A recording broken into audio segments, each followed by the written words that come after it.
Now the pudendal nerve. Pudendal nerve, this is a branch of sacral plexus. Sacral plexus, and its root values S2, S3, S4. These are the S2, S3, S4. These roots combine to form the nerve. This nerve is the pudendal nerve.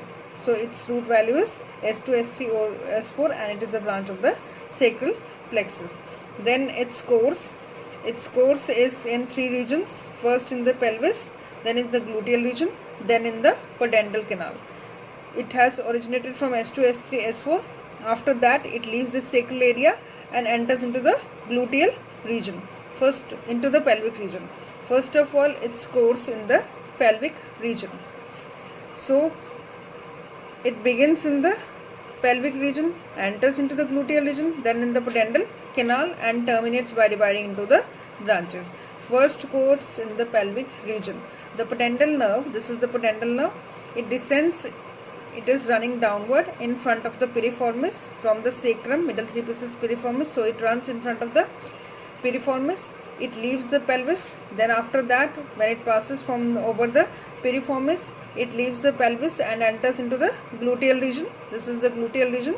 It leaves and enters into gluteal by passing through the lower part of the greater sciatic notch. This is the greater sciatic notch. When it crosses the lower part of the greater sciatic notch, it is entering into the gluteal region. Then it passes between the piriformis and the coccygeus muscle. Below is the coccygeus muscle and medial to the internal pudendal vessels. Then it enters into the gluteal region.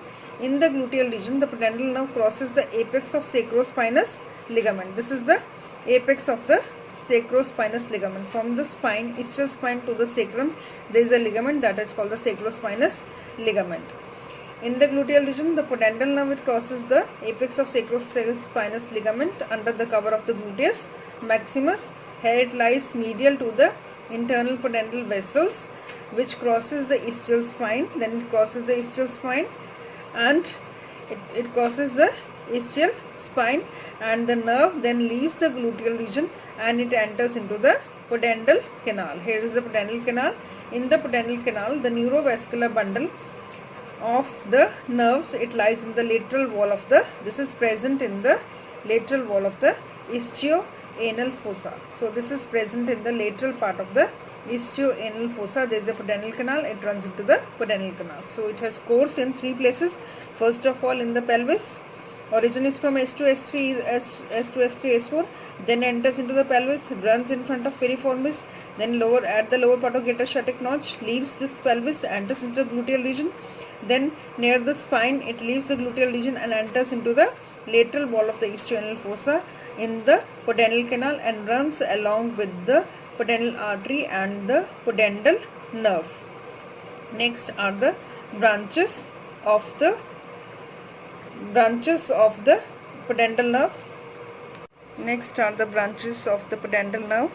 First of all, in the posterior part of the pudendal canal, the pudendal nerve gives the inferior rectal nerve. This is the inferior rectal nerve. This, in the posterior part of the pudendal canal, the pudendal nerve, it gives the inferior rectal nerve. Then it divides into the two terminal branches. Those are the two terminal branches. One is the perineal nerve and one is the dorsal nerve of clitoris and the penis. The inferior rectal nerve then pierces the inferior rectal nerve, then it pierces the wall of the pudendal canal. This will pierce the wall of the pudendal canal, crosses the ischioanal fossa from lateral side to the medial side, and it will supply the, then it will move from the, it's present in the lateral part, it will move from the lateral to the medial part. In the medial part, there is present the external anal sphincter and the skin around the anus. So inferior rectal nerve will supply the anus and the anal sphincter. Then is the perineal nerve. This is the perineal nerve. It is the largest terminal branch of the pudendal nerve. It runs forward. This is running forward. It is running forward, and this will supply the below the internal pudendal vessels, and it will terminate by dividing into medial and lateral, posterior, scrotal or the labial nerves. Then it will run forward. It will run forward towards the pubic symphysis, and it will divide into the medial and lateral, posterior, scrotal or the labial nerves. Scrotal will supply scrotum and labial nerves will supply the labia. Then are the muscular branches. Muscular branches to the urogenital muscles and to the anterior part of the external anal sphincter and the levator ani. The nerve to the bulbospongiosus, and also gives off the nerve to the bulb which supplies corpus spongiosum, penis and the urethra. Then is the last branch. This is the last dorsal. This is the dorsal nerve. The dorsal nerve of the penis or the clitoris. This is the small terminal branch of the pudendal nerve. It runs forward first in the pudendal canal about the internal pudendal vessels, and then in the deep perineal space between these vessels and the pubic arch.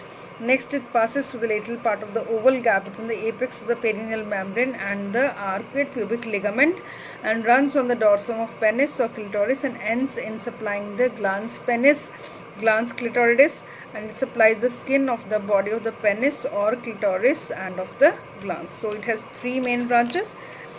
This pudendal nerve, one is the inferior rectal nerve which is present at the posterior side. This nerve will supply the anus and the anal sphincter.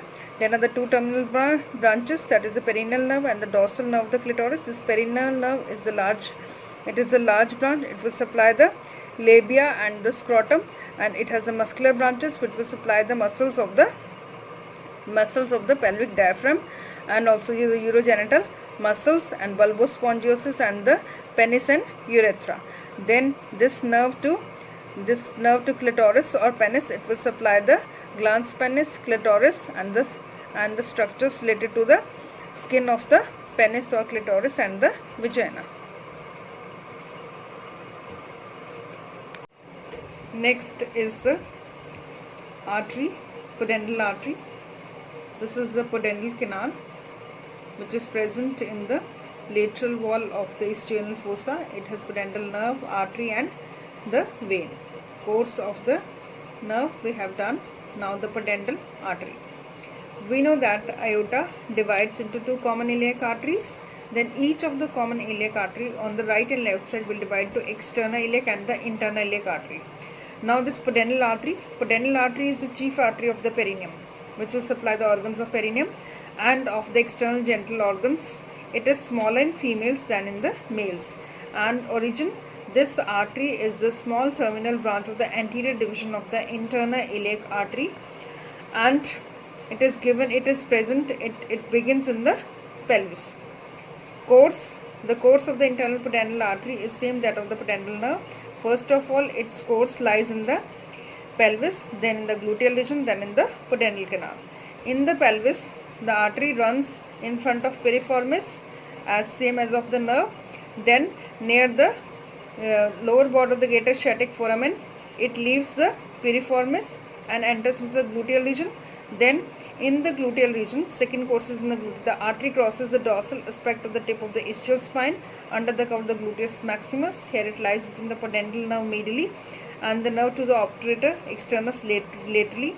Then it leaves the gluteal region by passing through the lesser sciatic foramen and enters into the pudendal canal. In the pudendal canal, the artery runs downward and forward in the lateral wall of the ischial fossa. It is present about 4 cm above the lower margin of the ischial tuberosity.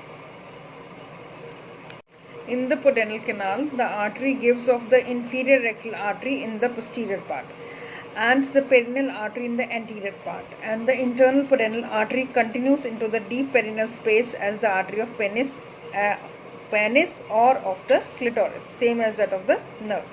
First of all, branches the inferior rectal artery. It arises near the posterior end of the pudendal canal, and it will supply the skin and muscles and mucous membrane of the anal region, and it will anastomose with the superior and the middle rectal arteries. Then there is the perineal artery, second artery.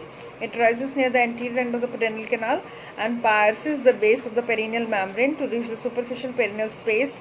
Here it will divide into transverse perineal and the posterior scrotal or the posterior labial branches. Then is the artery of the penis.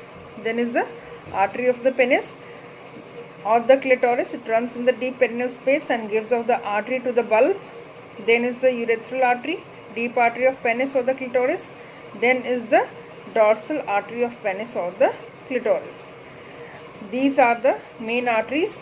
All of them pierce the perineal membrane and reach the superficial perineal space, and the artery to the bulb supplies the bulb of penis or the bulb of vestibule, and the posterior part of the urethra or only the urethra. The urethral artery supplies the corpus spongiosum and the anterior part of the urethra, and the deep artery of the penis or the clitoris traverses and supplies the crus and the carpus cavernosum, and the dorsal artery of the penis or the clitoris supplies the skin and fascia of the body of the penis and also of the glans or the glans clitoridis. And the course of the internal pudendal vein, it is opposite to that of the internal pudendal artery.